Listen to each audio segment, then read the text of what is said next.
something from Habakkuk 3, where this is actually a prayer of Habakkuk that was recorded.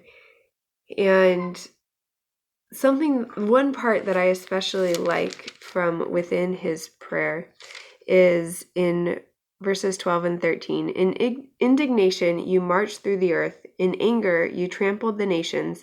You went forth for the salvation of your people, for the salvation of your anointed. And what's encouraging to me about this is remembering that in God's judgment of the nations of the world,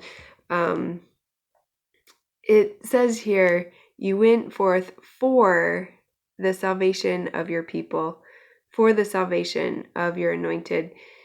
And it's encouraging to remember when all the crazy is happening, all the, everything's being shaken that can be shaken. The economy's crazy. There's famine, there's pestilence, just everything that could go wrong is going wrong. To remember that it's actually for the salvation of his people, of his anointed, and that. So in thinking about that, something that I also remind myself is in Jeremiah's time, which is when Israel was captured by the Babylonians. Jeremiah, what affects the nation affects all of us. So even with that, Jeremiah lost, what he had, and but his life was spared. And Jeremiah's scribe in particular, it was recorded that he was essentially still wanting the comforts of life and hoping for that, and hoping that not just his life, but his life, his everything that he's built would be saved. And God basically tells the scribe through Jeremiah, you're going to lose everything, but your life will be spared. And so just remembering, like, for expectation's sake, we're promised persecution, we're promised hardship actually in this life, and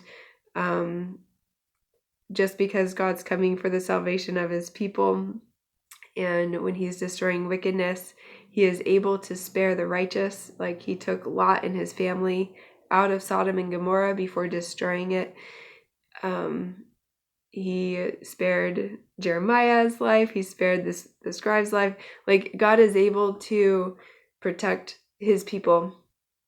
And even with that, Lot, when Lot and his family, were taken out of Sodom and Gomorrah before they were destroyed, Sodom and Gomorrah were destroyed. So Lot lost the house that he built. He lost all of his stuff. So just keeping in mind for expectation's sake that with God's judgment, we might end up losing the earthly things that we've built, and he's still able to spare our lives and to spare us. And in the destruction of wicked is still good. And I mean, really it's easier said than done, but it's not good for us to be attached to the things of this world. Anyway, we can't take them with us. Yeah. So I don't know if that's encouraging or discouraging, but would love to hear your comments also. Yeah.